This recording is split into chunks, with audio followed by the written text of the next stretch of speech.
and welcome back to the channel. I'm Andy the Middle-Aged Gamer, and this is an ultimate comparison video. VFC, brand new Evo system versus GHK's latest V3 system. Now, as always, let's stick the usual disclosures on screen and let's jump right in. Okay, so representing VFC, we have the Knights Armament L403A1/KS1 GBBR. This features VFC's latest and greatest Evo system and is the only one as of recording this video to feature this new gas blowback system. Below that, we have GHK's latest and greatest V3, the H&K 416A5, featuring all their latest technology. So this really is going to be the battle of the premium product at a premium price. Who does it better? Who gives you more? Who is just overall better? Well, let's jump in and let's find out. Okay guys, so in order to be as quick as possible with this overview, I'm going to start at the rear, work our way forward. The GHK HK416 comes with the Slimline A5 stock. It's a great stock, but I like the Magpul stocks as always, and so I stuck an MOE on here, a genuine one that is, and that's been great with mine. Now, of course, for the VFC, I have put a clone accurate CTR stock on there from Magpul, a genuine one, but the stock that they provide you is the compact SOPMOD B5. It is a good stock in its own right, but again, I prefer the Magpul stocks, so I went that way. So, like I say, both of these buffer tubes are mil-spec in dimensions, although with the VFC you do see a nice little marking there of the commando knife. That's perfectly fine. I will say that the VFC has a, let's say, special design, as in the last three location points for your stock has basically been drilled with a hole in the center of each to allow for extra air to be moved out the way. Why did they do it? Well, if you ever hear these things on full auto, you'll understand why. As the bolt goes back, it pushes the buffer. The buffer acts like a piston and gets the air inside the buffer tube squishes down. Now, normally, like with the GHK, there is a single hole at the back that should allow that to move. But again, depending on the geometry of the buffer being used, the VFC one being a little bit more thicker, it basically seems to suffer. So they drilled 3 holes just to allow it to basically move out the way. They're not drainage holes or anything prepared or special like that for real steel. It's only on the Airsoft one that they did that. So there you go. Now, both of these buffer tubes are mounted by their respective castle nuts. On the VFC, you have a standard AR-15 castle nut, which is fine. And in order to give it a little bit more space, they have this ambidextrous QD sling mount. As you can see, it does add a little bit more space to it, which is quite nice. When comparing it to the HK is just one big chunk of solid steel, which is nice. It's a big amount of mass there, which stops the bending and flexing of the buffer tube, and you do have your ambidextrous steel QD sling plate. It's more traditional though, with the hook and loop design, which is quite nice.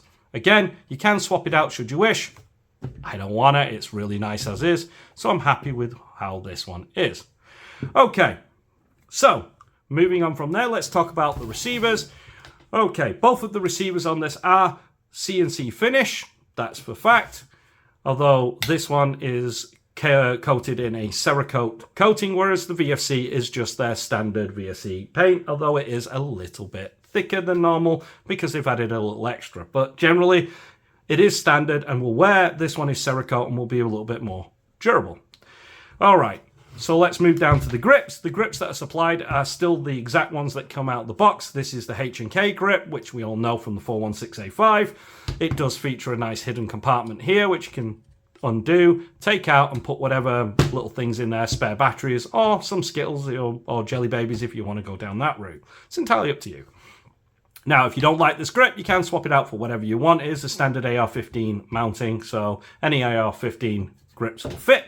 You do have this enlarged trigger guard, which you can actually punch here and drop that down for the wind to trigger it, should you wish, but it's nice and large anyway, so if you have a nice thick airsoft glove, you don't need to do anything like that. It's just nice that they've done it that way. It's really good. When it comes to the VFC, on the other hand, we can show you here that basically they've got their own unique grip. This is based off of one of the latest Magpul style grips that's also on the Maxim Defense. It doesn't have any storage compartment in there. It's nice and hollow. And again, if you don't like it, you can swap it for any grip that you wish to put on there. It's entirely up to you. Again, you do have this separate piece for a large trigger guard here. It is nice for airsofters, but for the military, they've added the pin there, as you can see nicely right there. Pop that pin, take this all out, and away you go, and you can have your winter glove on there. We've already shown you that in the full review. Now, we go back. When it comes down to it, both of these have full ambidextrous controls, that's for sure. But we want to talk about the trigger themselves. So, let's drop these mags as we have a look, and we'll have a look at these triggers. So, when it comes down to the trigger, we'll make sure this is all cocked and locked. You can see that with the GHK, it's actually quite nice. With this gun, you have around about a 3 to 3.5 pound pull. It's nice and light.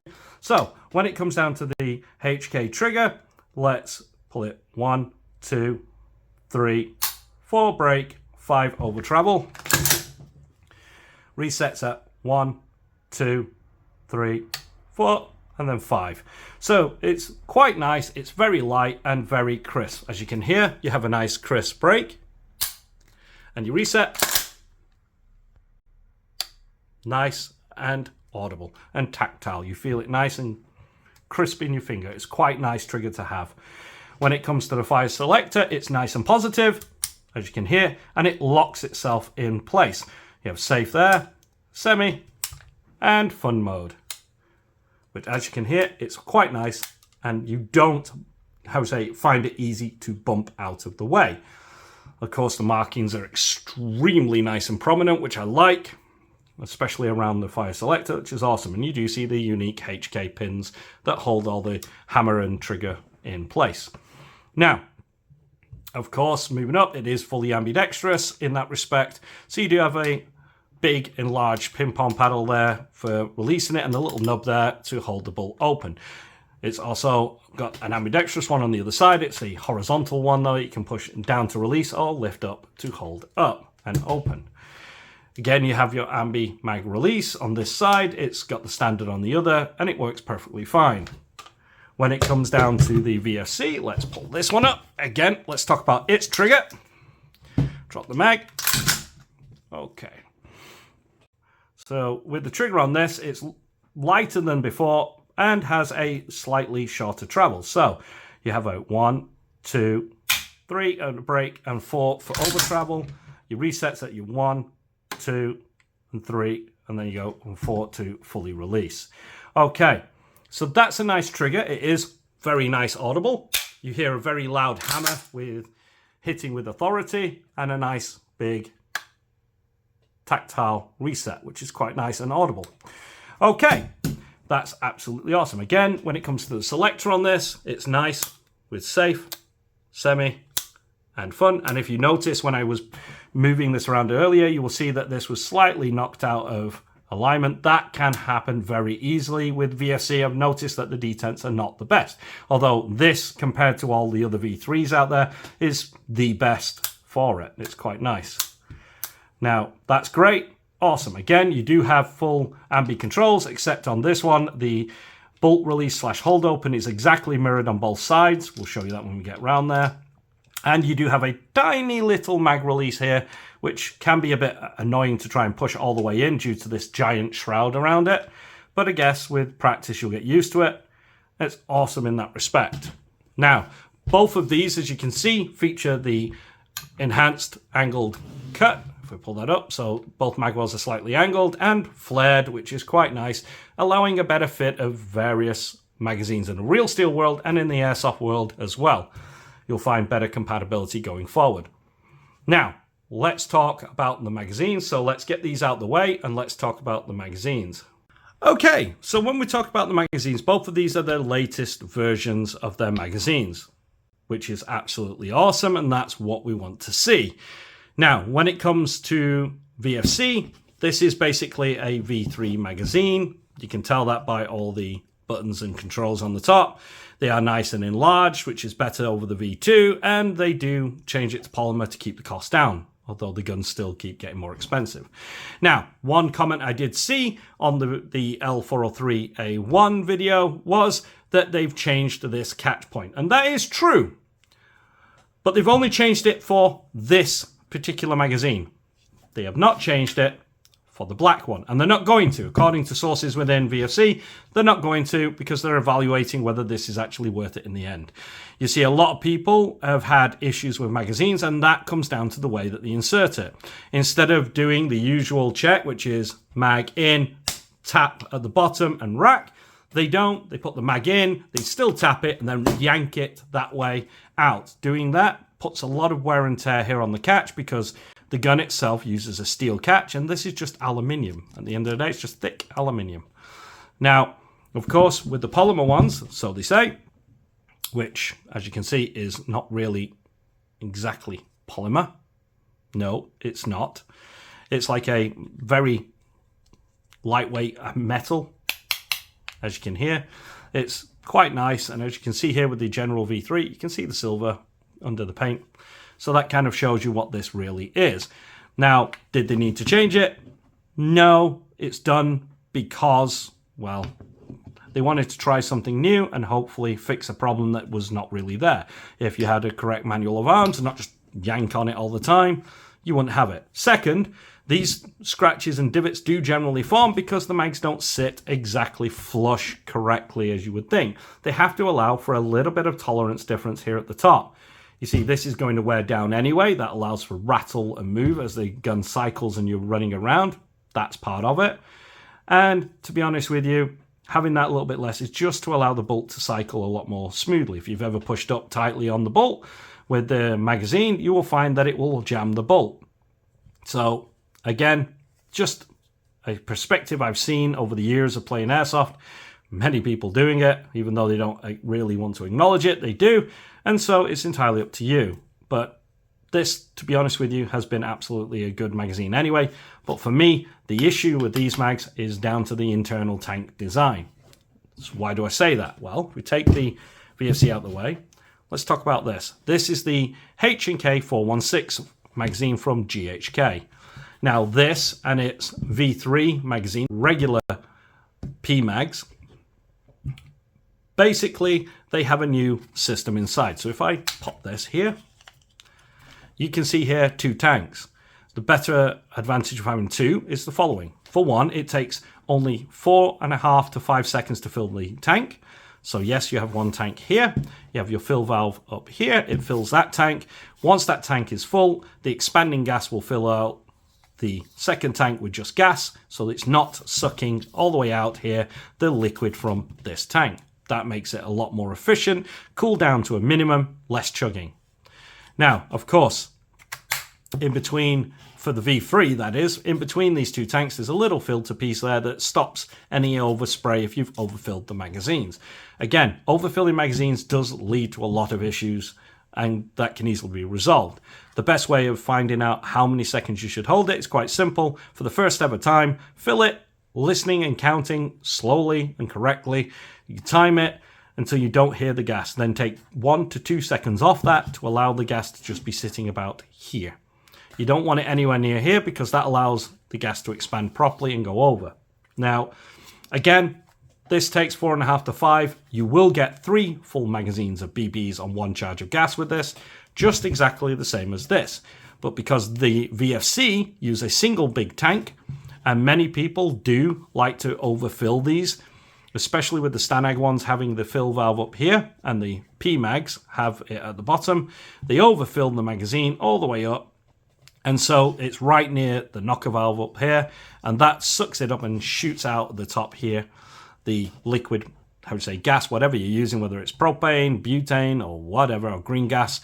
In doing that, that freezes your system, chugs down, and your whole rifles out the count for a game or 2 while it warms back up. So again, just a little FYI. These ones, though, take around 7 to 8 seconds to fill.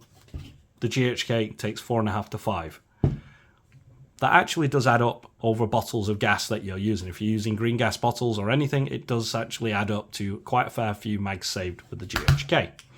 Both of these hold 30 rounds, and both of these will feed every single one of them. I do notice though with the VFC, the feeding of the actual BBs, especially on these, you get to about 20 rounds in and then it starts to get very, very tight and hard to finish the rest, and that might lead you to only having 26 or 28 BBs in there. And again, if you count your shots, you might think you've got extra, but you haven't, and that can get you shot. Whereas with the GHK, they don't. They have a special pen that just pumps them all in, and they load very simply with their, loading tool that they give you in the box, or with a GHK specific one, adapter piece as they call it, for your electric ones and all that. So again, that's cool. This system was introduced, like say, from the V3. It's been carried over to the HK mags. It's just which one looks cooler. In the real steel, the HK mags are like $100, I believe, and the standard P mags are going for around about the $20 to $29, depending on where you go. Again, it's up to you, but both of these are absolutely outstanding pieces of kit. So let's get back to the guns. Okay, so moving back to the HK, as you can see, the markings on the receiver is absolutely amazing. Here at the top, you do not get yourself a rear or front sight because the version of the A5 that they've reproduced has the QD handguard on there, so it doesn't need it. But I will tell you that you can fit anything you want. If you buy the VFC one, you do get the battle sight here, and you can buy them if you want to convert it to what they call a, is it G95, I believe? But you can let me know in the comments. Either way, you do have a charging handle at the back.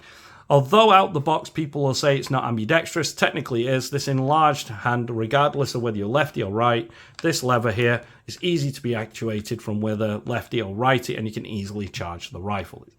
Just a little forward observation there to allow you to make a better choice on there. So it really is ambidextrous.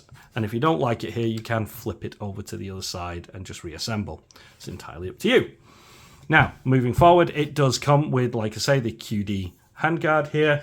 And, of course, if I find my magnet, you have steel bracket all the way here that latches it onto the barrel nut itself. It does have an index pin here, but unlike the VFC, there is zero. It's monolithic all the way across the top, allowing you to fit your lights and lasers wherever you need them to be. Again, it's up to you. Now, the benefit of this system is the fact that if you want to change this to a different operation setup, maybe you're going in the night or maybe you're going in the day, again, or long range or short range, you can always quickly take this handguard off, fit another one that's been zeroed to your gun, and it will stay zeroed whether you take it on or off. It does actually hold zero.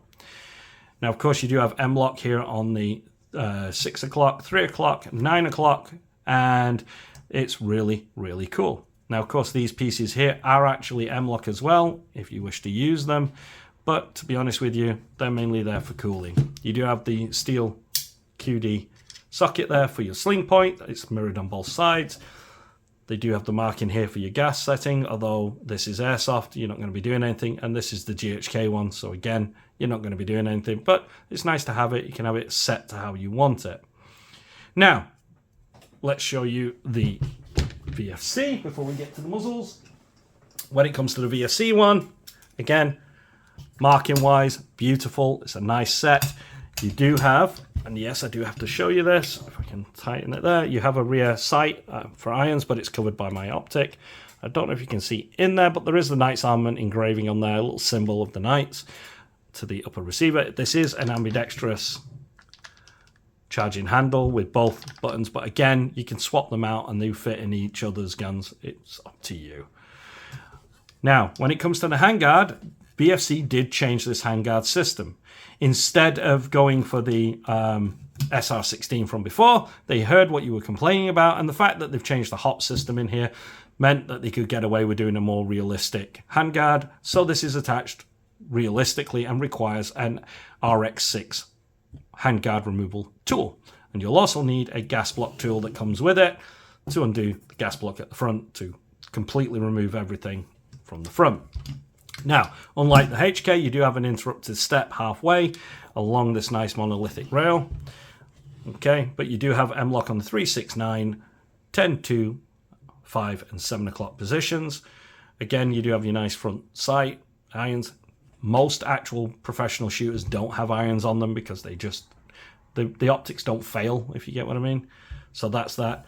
But that's awesome. Inside you can see the nice barrel that they've done. They've done details. We'll show you that once we disassemble the internals. Now that we've got that, let's talk about the muzzle devices. Again, both of these come with steel muzzle devices. The GHK comes with a standard A2 style HK birdcage. Perfectly fine. Like I say, steel. It does its job, it fits, and it works, but not many people will keep it because they're going to put your own tracer unit on there. When it comes to the L403, this does come with the Knights QD muzzle device, but the problem with this is, yes, there's a hole there, but it is not threaded at all, and it is quite larger than a more traditional. So if you were to put the muzzle device on this and try to torque it down and tighten it down, this will just undo and it falls off. So this is, again, just a placeholder. Again, it is steel, it's nice. If you're not using anything, you can leave it on, but most people will do what I did and go and get a proper clone accurate, I would say, sound or signature suppression device. Now, this one is the Angry Gun one, so it comes with the tracer, the proper suppressor inside to make it look right, and it comes with the proper attachment here, which we'll show you in a moment when we disassemble everything. So that's quite nice with this. Now, let's flip these around. As I said, with the VFC, everything is mirrored, and with the GHK, completely on both sides of the handguard. When it comes to markings, if I just close that, you've got your nice engraved markings here. It's weird, the quality of them, because if I flip it over, you'll find that on one hand, it looks a little bit filled in because of the thickness of the paint. It is pretty shallow here, although it looks nice on camera. In real, you'll notice it. And that's just across the board. As you move it, you can see it's slightly filled in more in parts because of the thickness of the paint that they've put on there. But it's quite nice. You do have your standard mag release, ambi bolt release / hold open, and your selector with the slight scallop here. Okay, if I do change that, you do get the steel bolt carrier with this. But unlike the SR16 that has the correct Knights Armament logo engraved on it, they've done away with that to save costs.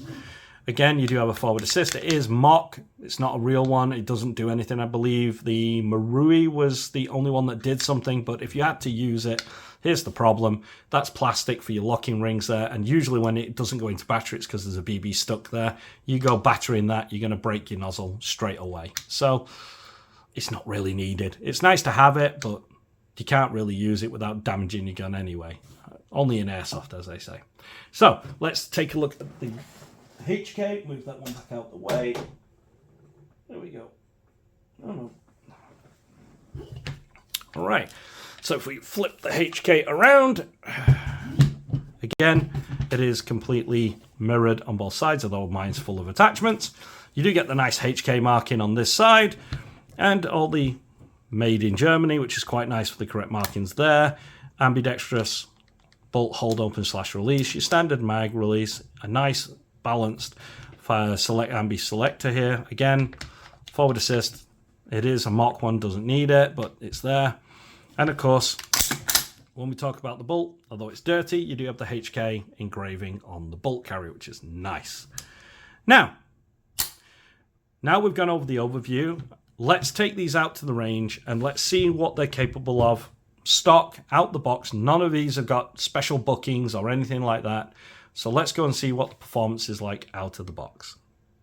This is the GHK HK416A5 with 0.25 gram BBs and green gas.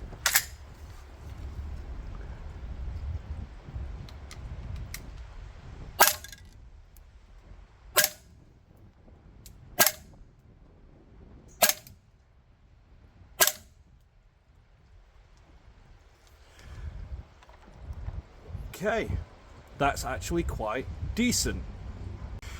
This is the VFC Knights Armament L403A1/KS1 with green gas and 0.25 gram BBs.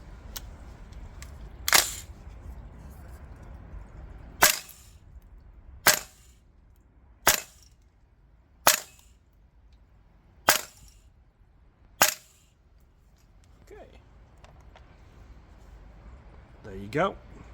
Again, not bad. Okay, let's tip this back to 15 meters and let's see what the GHK HK416A5 can do.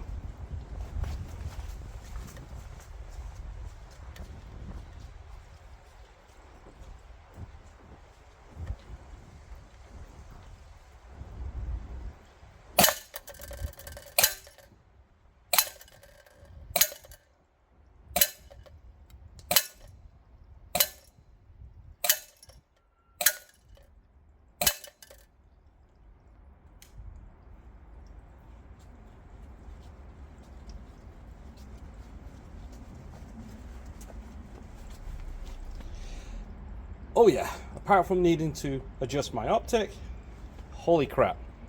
Okay, now it's the turn of the VFC L403A1/KS1.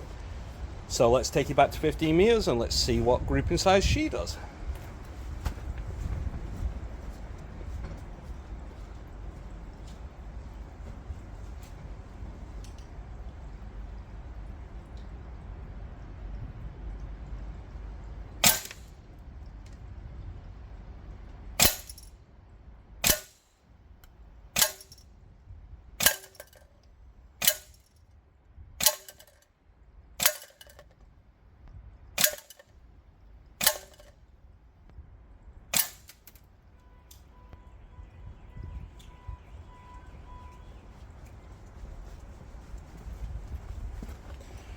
Okay, not a bad grouping overall, a few misses.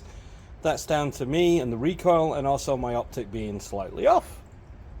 Okay, let's do the Texas Star test and let's see what the GHK HK416A5 can do.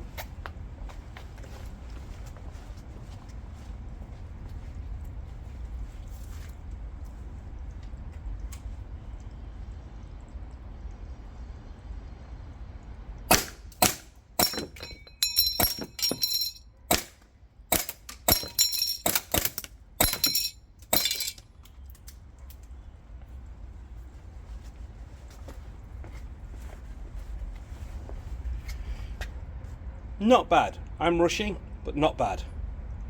Okay, now it's the turn of the Knight's Armament L403A1/KS1 from VFC. Let's see what she can do with the Texas Star.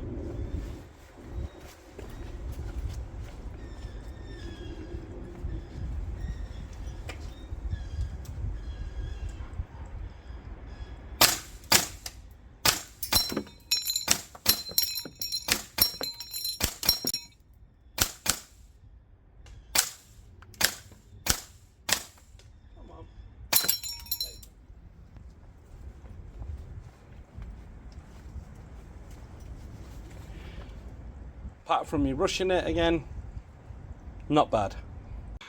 Okay guys, so we have our results here.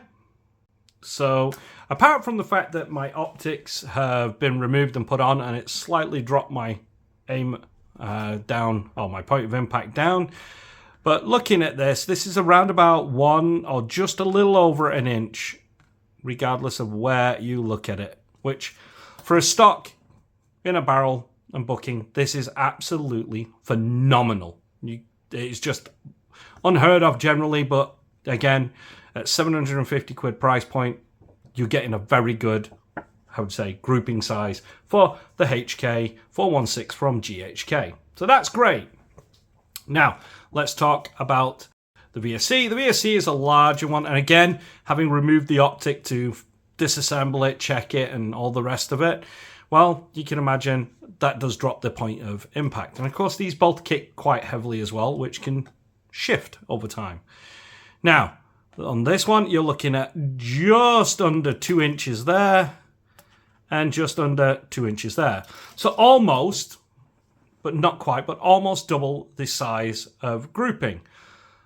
Yet, slightly longer barrel. It's their Pro barrel as well. Again, potatoes, I guess. It's up to you which way you want to look at it. I think that the GHK, obviously having the tighter grouping, was better, but I'll leave that one up to you. Okay, guys. Now, as you can see, I've gone ahead off camera and disassembled it. Both of them, to be precise. So let's start. Okay. So with the GHK, here we go. I'm going to move this up here for the L403. Out the way a minute. All right, so for the GHK, we have a full steel fire control group, okay?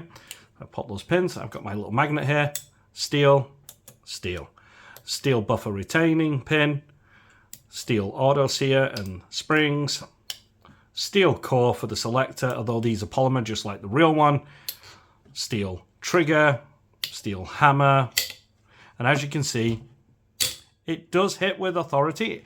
And it does hit differently. Now, the difference between this and a VFC setup is this is now hooked into the hammer itself, which does add a bit of drag. But also, if you look, the hammer goes all the way forward. It's not a 75% hammer, it's a full travel hammer, which is quite nice. Like I say, it is steel, and if I click that there, you can see the firing pin is all steel, the actuation arm, the bolt stop, the lever, disconnector, your mag catch, steel. Have I made my point yet? I hope so. It's a full steel fire control group. Oh, and just there, steel for your sling point and steel for your castle nut. Now, like I say, this is just a mil-spec buffer tube. Everything's fine. It is proper in how it's done. I really do love it. I think it's absolutely just a great, simple design. It's been there now for over a year on the market, if not more than that, but that's really cool how they've done it. So I do like it. Now, if we flip over to the VFC, well, as you can see, this is essentially a V3 fire control group here.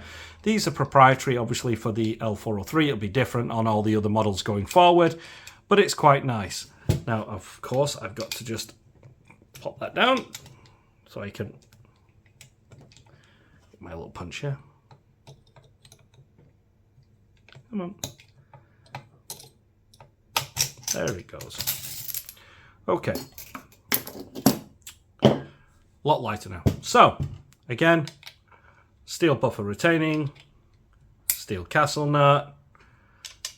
It's an aluminium / polymer QD slot there. There's no steel in it. There's steel for your takedown pins, steel actuation arm, steel, steel, steel, steel, steel, steel, steel. You get where I'm going, right, guys? Everything is steel in here. Now, if I pull the trigger, you hear a lot more louder, but as you can see, the hammer only goes 75%. That means that the strength of the hammer is here. If we only put 75 degree in the GHK, it too will feel quite strong as it is. So, no, the reason it has to be heavy is because the firing pin is a separate piece, and it needs that authority to hit it. The firing pin right here is a leaf spring design. It's a single unit. Once you remove all this, bolt stop device and that, you will basically able to just unscrew and remove out. It is replaceable. It is the V3. In there is a little screw as well, just in case you get timing issues. You can adjust that should you wish for your timing in different weather conditions and so on. It's all there for everyone. Now that's kind of cool. And like I say, it's nice in that respect, but it also means that with the stronger spring, you have more weight to overcome, which is why they only do 75. So when the bolt goes back, there's less friction for the bolt, but it's still significantly more than the GHK, which does affect the rate of fire, as you'll hear in a second. All right, so that's decent enough. Like I say, this being V3 means parts for this part is easy. These proprietary ones are going to basically be eventually, but not right now. But that's okay. I digress. Again, one thing I will say though is this trigger. VFC have a history of this. Depending on what AR you're buying, not always will it be steel. You will have to buy a steel one if you want to put a steel one on it separately. It's just a case of having a look out there. Again, checking in advance. You know, I've had several different premium top-end GBBRs from them by now. I mean, just check my channel. There's been quite a few. And they've all had a difference of some steel, some not. Again, it differences. So, there you go. Okay. So, when it comes to buffers, this is the buffer for the VFC. It is the V2/V3 and now V4 or Evo buffer. It does have the shake weight, which is, as you can see here, the spring is steel, but is a steel core. It's quite nice. The body of it is aluminium, but it works. It's a heavy buffer, and that does help with the recoil. How much so? We're about to find out in a moment, but that is your buffer and its spring. Okay, when it comes to the GHK though, on the other hand, this is the standard spring that comes fitted inside the gun, but it's not the only one. Again, if you buy the DX, which everyone will do for the price point, it's only 50 quid difference, you get a steel bolt carrier and a heavy recoil system. I would say weight in there and spring. So we'll I'll show you that. But this is your standard. It's quite nice spring. Again, it is steel. Again, does have.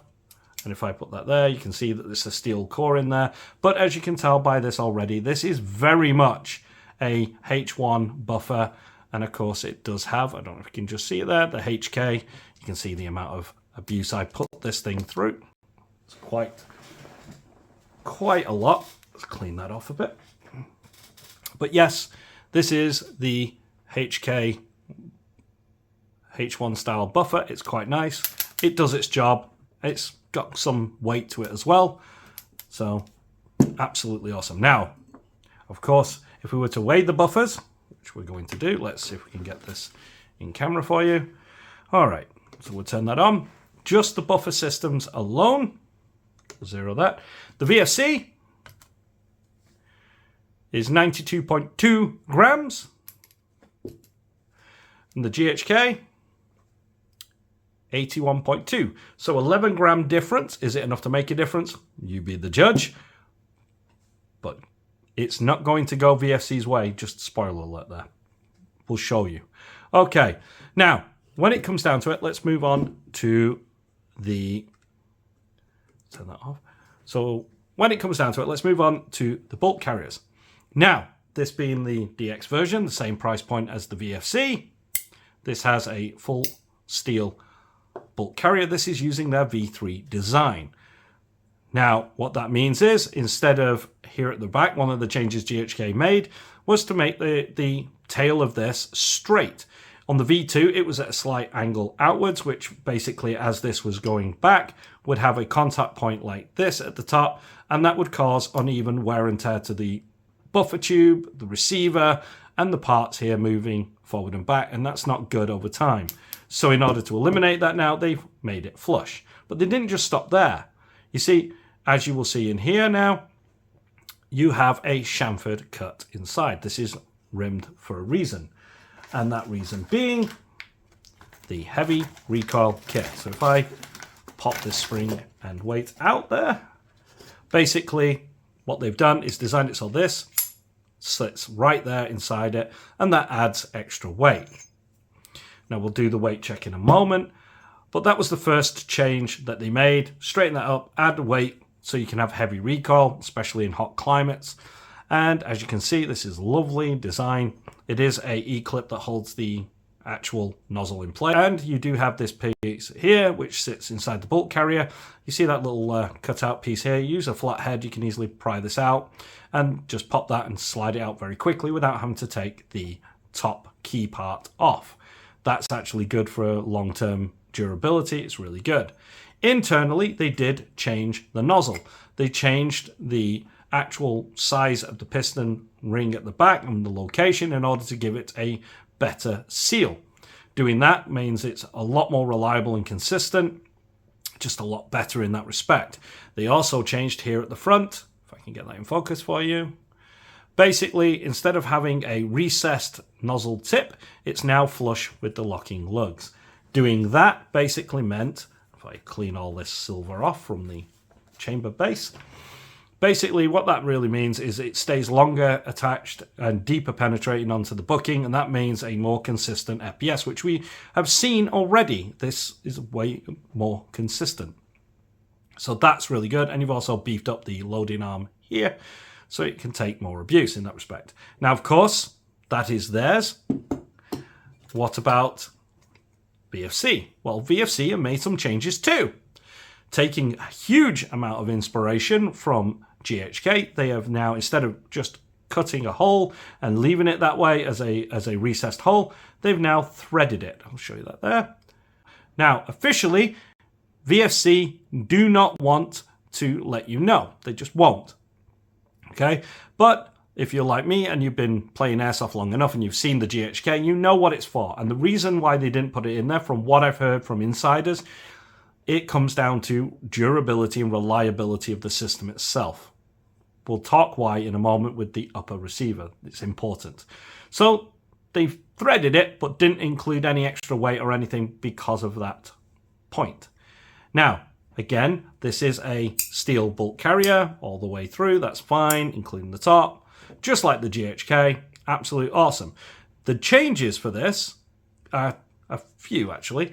Here on this side, they drilled the holes. Now, I don't know if I can get that to show you, but if I pull this back, right there, you can see that those two holes are correct. And as you can see there, the cam pin is now a separate piece. Why is that? Well, this cam pin is designed basically to lock in place and stop the nozzle from being pulled out or coming out the gun should the E-clip fail. That's all it's designed to do. In this case, in the real steel, it's to unlock and lock it. We all know that. But that's a nice design, meaning that you just pop the pin, turn it, and pull it off. Very similar in design to what the GHK did, but they just put a panel here. Again, potatoes. Now, although we've got that on there as one of the changes along with that, other than that, the nozzle is the same. Now, people have been telling me that this is slightly different. I'm going to than a V3, and I'm going to basically tell you you're wrong. I have to. Because as VFC have confirmed, this is a V3 nozzle. It's not the MCX nozzle, as a certain comment stated, because the MCX nozzles are generally just V3. The only difference was the tail section. In order to fit inside the smaller bulk carrier, they offset the connection point here and made it a screw. This is a pin, and it's more 90 degree in parallel. It's perfectly centered, or whatever you want to call it, and that basically means it's the same. Now, other than that, they are essentially the same. So, yeah, I know it's complicated, but it is, and it does better. If anything, they probably swapped the O-rings inside to be better and more tighter seal, allowing you to give you the illusion it's like the MCX, because it's probably using their O-rings. But other than that, the actual body in that is the same. Now, what about the weight? Well, let's find out. Okay, so weight-wise, let's turn this thing back on. Let's zero it again. Here is the VFC. As you can see, it's 250 grams, give or take. Now, if we were to be generous and add the buffer in there for the total reciprocating mass, you're looking at 342, which is a nice bit of weight, right? So let's compare that to the GHK. So we take the VFC one off. Let's talk GHK. So here is the GHK bolt on its own. It's currently at 235. So 235 versus 250. Oh, that's 20 grams lighter, right? And if we add the reciprocating mass complete there so far, it'd be 316. But that's not the total weight. As we all know, this has a heavy recoil, and if we put that on there, yeah, GHK has a heavier recoil. It just does. So, there you go when it comes to that. Okay, so now that we've got those, let's clear this part up and let's get to the hop chamber and the uppers and all that part of it. Okay, so let's start with the uppers. Both of these are CNC finished, like I said in the intro, and as you can see here, we have a aluminium chamber base for the GHK right there. That's nicely pressed in. It's not going anywhere. It's staying quite rigid. It can be removed, can be tapped out, and a new one fitted in should you wish. But mine is staying as it is because it's fine. Okay. Other than that, that's really good. When it comes down to the VFC, well, this is going to be complicated, but let's show you. Again, CNC finished, but with a, as you can see here, a plastic chamber base and the hop chambers inside. I'm going to tell you why that's inside.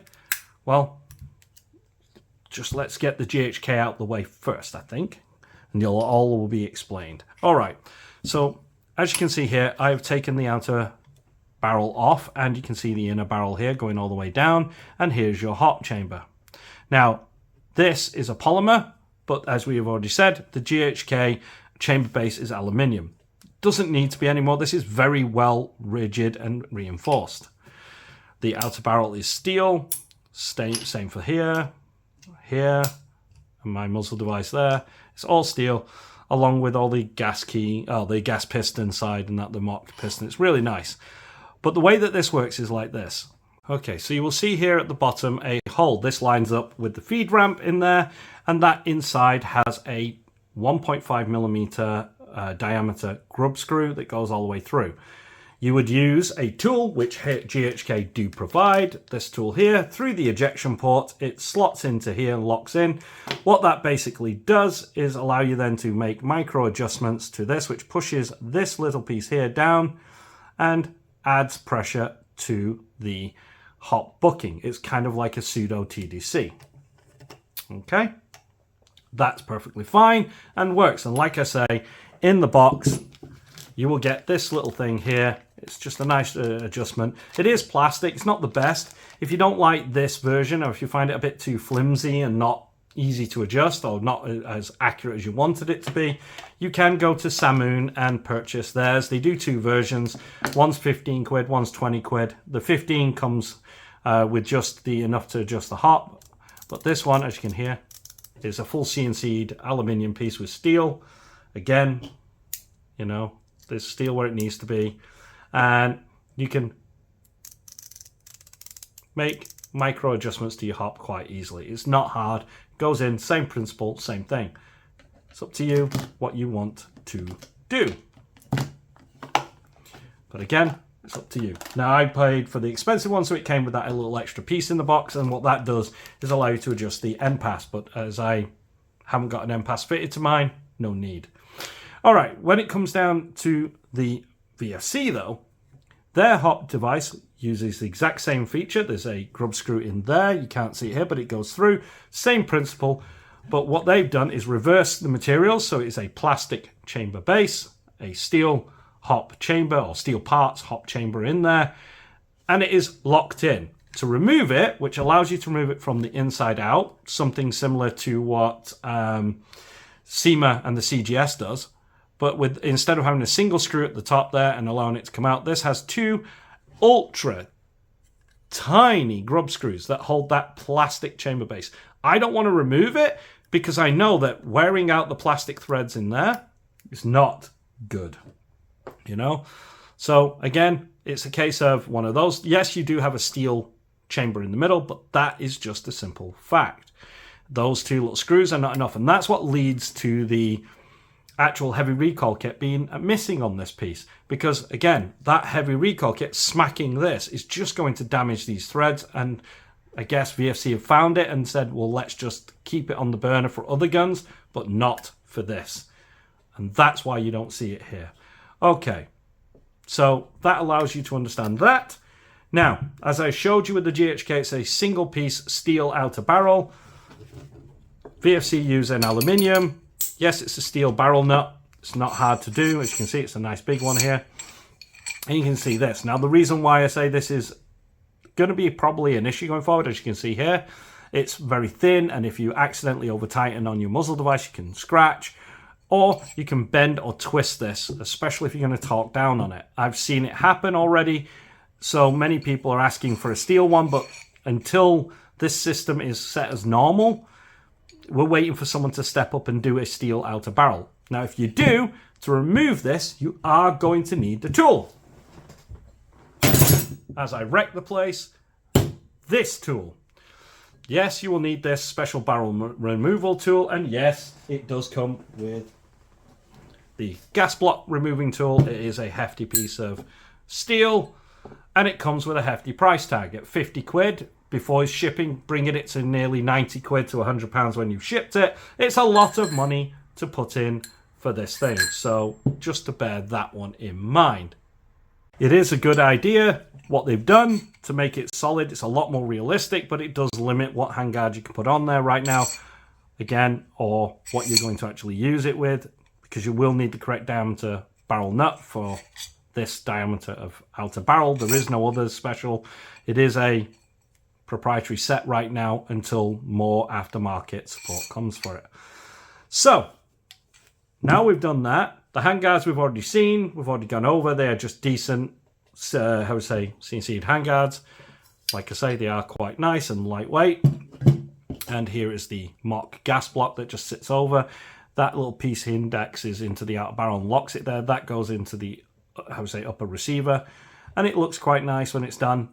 But I do want to, when it's done, it really does look good.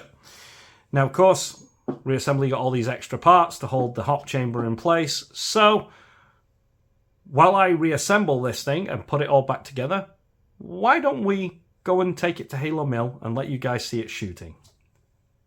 5, 4, 3, 2, 1, game on, game on.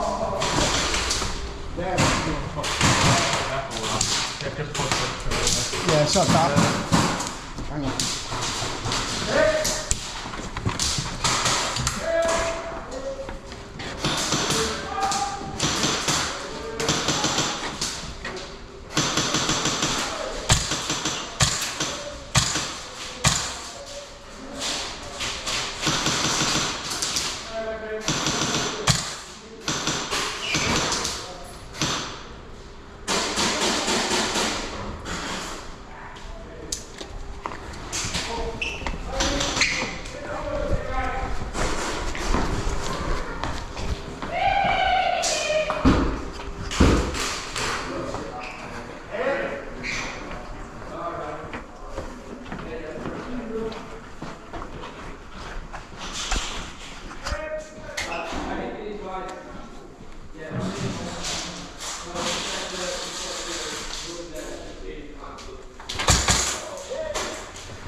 I think there's a hole in that corridor there.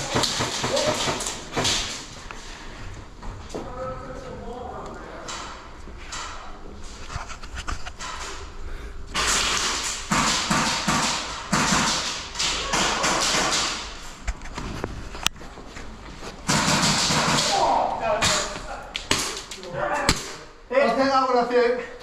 You tried. Too slow. Throw it next time. Dead man! Man.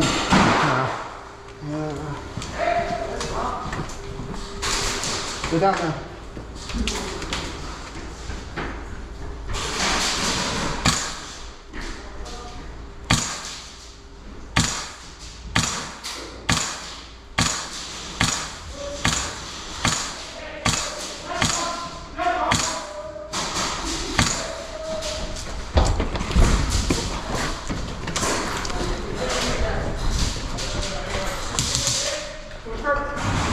Watch out.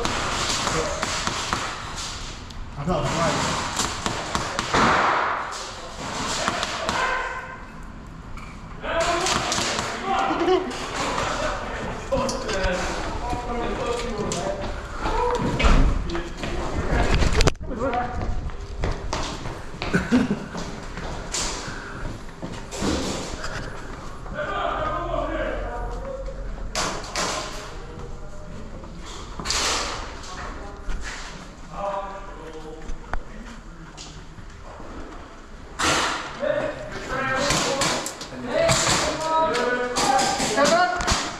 No, but it's every now and then I get a flyer. Okay. Going out.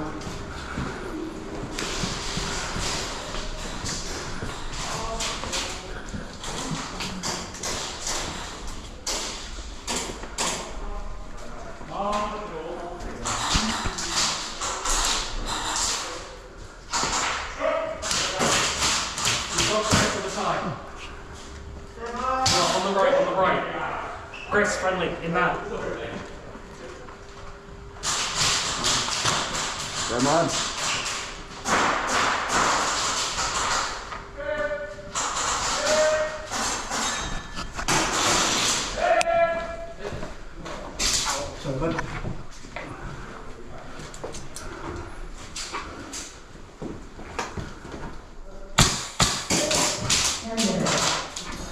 Nice shot. Oh, 10 minutes, I thought you said 10 minutes.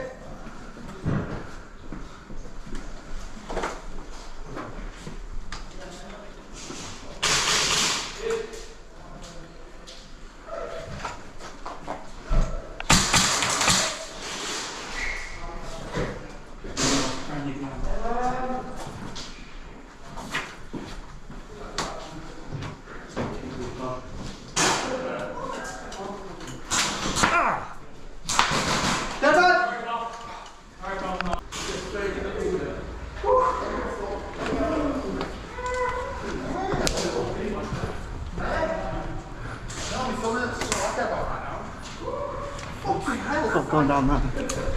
How can I see here? The boat's down there. I'll get him. Yep. Come on.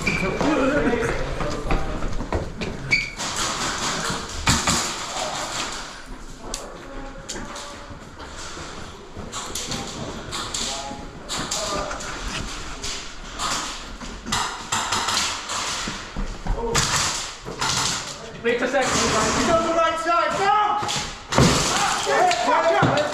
Hit. 3, 2, 1, game on.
I missed.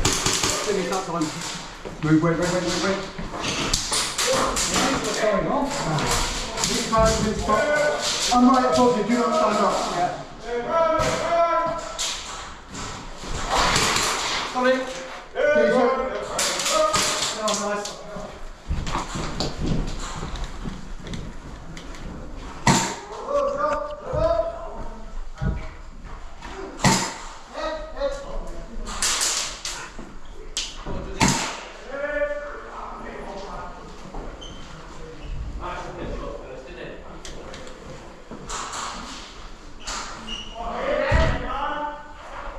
One went right. Oh, nice was the front. Another one coming. Another one.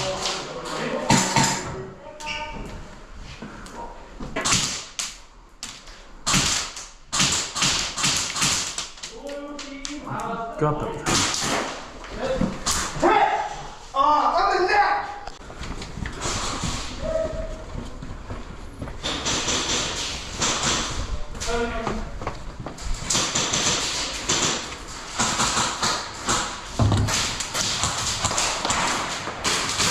Oh yeah. Lad side, lad. Gone for far off.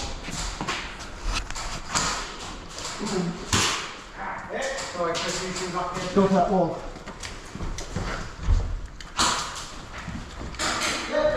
Fuck off. Hey! You there? Yeah.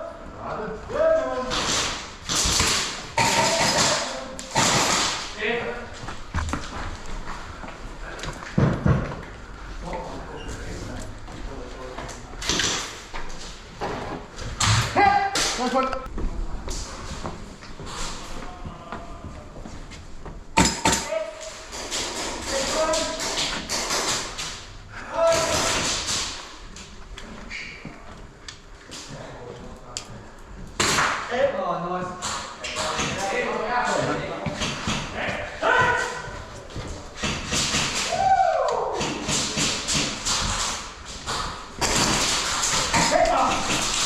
Let's go.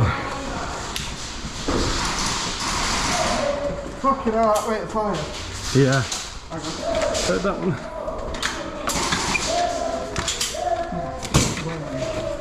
You in?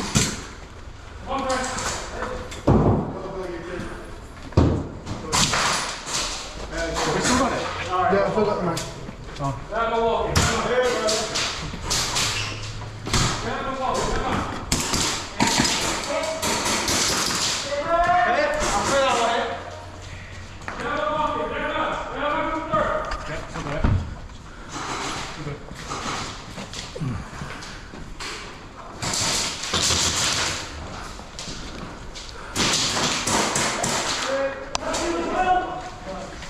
dead. I'm dead. Dead man, dead man, dead man, dead man, dead man!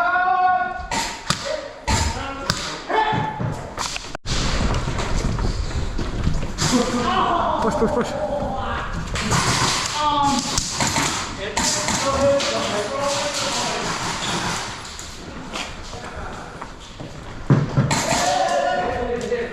Shit, sorry, I'll take that. I'll take that.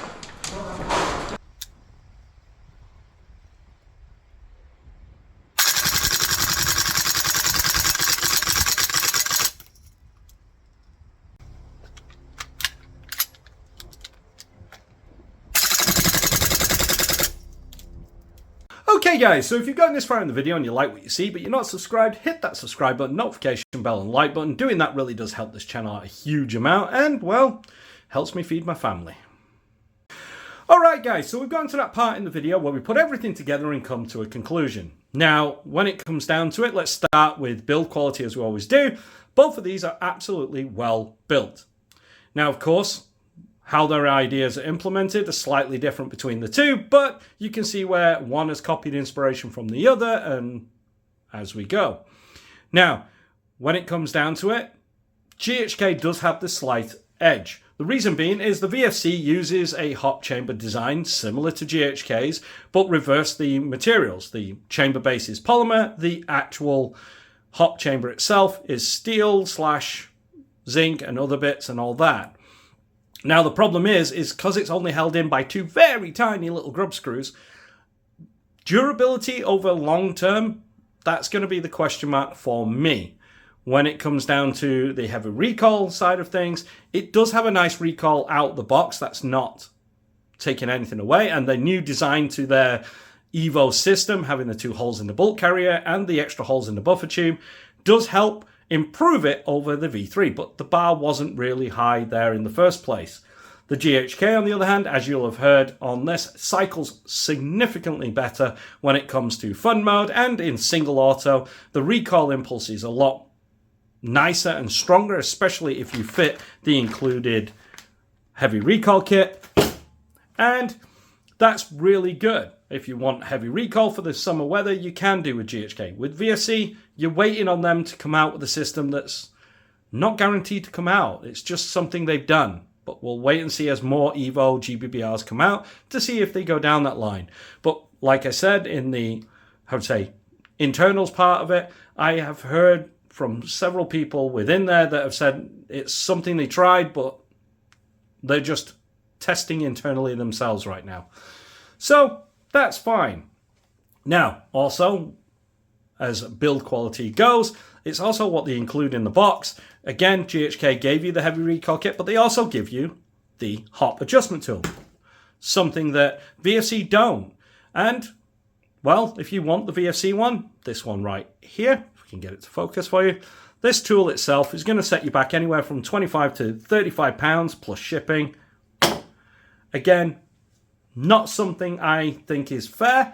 There's no Allen key in the box. It's something you're going to have to do. And, well, like I say, you choose. They're both identical prices and retail. So, you know, who did it better? I do think the GHK. Take the Cerakote receiver, steel out a barrel. That just pushes it over the edge for me, as well as all the extras that you get in the box. It just makes no, argument there. Now, when it comes to performance, the VFC performs absolutely great at a just under 2 inches of a grouping size with the standard in a barrel and standard bucking included in the box. That's absolutely awesome, but it's already been beaten by the GHK as we saw because the GHK shows a tighter grouping. Just for re-clarifying, there is your VFC and here is your GHK. It's night and day. Both are in their original configuration and both are doing really good, but there is one winner there when it comes to accuracy. When it comes to efficiency, as you've heard with the full auto, the VFC does tend to skip a beat still and still chugs a little bit towards the end. The GHK just goes straight through it like a freight train. It's amazing. And that's with the standard recoil impulse, which is still very, very strong. But again, That's great for cold climates that we're in right now. I live in the UK. It's currently in single digits and windy and raining outside. So it makes more sense to stick with this setup. Okay. So now we've got the performance side of things done. Again, I do think that GHK did win that. But then we get to support. And again, it was a good idea that VFC kept a lot of the, I would say, V3 parts, like the fire control group, the buffer, and the magazines. That's all great, and it's awesome. But one thing I did note is that the GHK has been on the market a lot longer. It has more options available to it now. It's had a year of support, and many people have been picking them up. So lots of aftermarket people are doing parts. With the parts on the VFC, like the hot chamber, it's too brand new. No one's done anything yet, but maybe over the next coming months or weeks even, but more likely months, we might actually see some more parts there, as well as with the bulk carrier options and weights and things. Maybe someone will do their own take on it. We'll see. But these are all things to take into account. And again, that means GHK's just got the support there. But all that means nothing. It comes down to what I think, and for me, and what I think is this. Both are absolutely amazing. If you're a fan of VFC and you're in their infrastructure, stick with it, go for it. Their new system is brilliant. But if you're like me and you're always seeking to diversify, try new things, the GHK is actually quite better. It performs better. It's just awesome, better built, and yet it costs the same. And that's what gets me annoyed. GHK has always been known as premium price product at a premium, no matter which way you look, okay?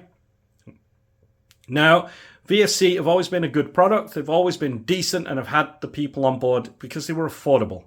But over the subsequent releases from V2 days to V3 and V3 now to the Evo, prices have gone up catastrophically. It's not the 10 or 15 quid like you see in Asia.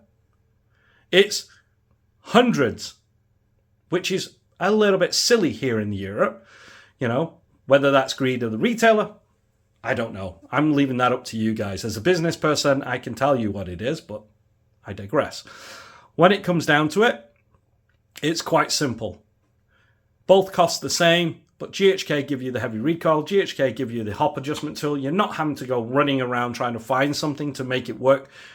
While you get yourself set up, it's ready to go. The magazines are way better, more efficient. Cooldown is really not an issue as much anymore. If anything, it's only extremely cold weather, like I say, single digits, that would ever cause it to trip. And it's usually after many, many mags have gone through the gun before it gets cold enough to start seeing any sort of effect. But in reality, you're not going to get that far because games only last a set amount of time, etc. So, yeah, when it comes down to it, the GHK just runs. And it doesn't matter which one you go for. If you go for a VFC different gun when they release it, or if you go for a URGI or a M4 or whatever, your V3 from GHK, all of them are built the same way. Steel bolt carrier, Cerakote receivers, etc. And they all shoot with the same style of mags inside. So they're all very reliable. That is just my own take and my own personal experience. I think the GHK won it. It's the better platform right now. And I would like to see VFC take a price cut, for sure, before I could recommend, hey, go and pick it up. Because if you're like me and want to build it to some sort of modern military loadout, in the Knights Armament, you want to build it as the Special Forces in the UK, it's not cheap. The stock's 100 quid. The suppressor is well over £100. If you go for the Angry Gun with all the markings, it's like nearly 180 odd pounds with the tracer. And then you've got a nice optic and all the rest of it to go on there, as well as all the rest. And that is not cheap. So paying £750 for a base gun is a lot of money. When it comes down to GHK, I'm going to tell you this from my own personal point of view. It was all ready to go out the box. I slapped my own optics, suppressors and things like that. It was all ready to go. I didn't have to go and buy any extra tools. I didn't have to buy anything else. I could have left the stock, but I like Magpul, so I chose it. Whereas with the VFC, you have to change it if you want the clone accurate stock for it. So, all this brings it down to, what do you guys think? As always, I like reading your comments, especially when they're civil. But generally, I love reading your comments, and I do like hearing from you guys. We all kind of share the forums and learn from each other, and that's the way we all progress. Like I say, I look forward to hearing what you guys think. What if you've had the VFC and you've had any experience with it, let me know what yours has been like. Mine's been great, like I say. But when you compare it, it's night and day. So, with that, as always, I've been Andy the Middle Aged Gamer. You guys have been absolutely amazing, and I'll catch you in the next video.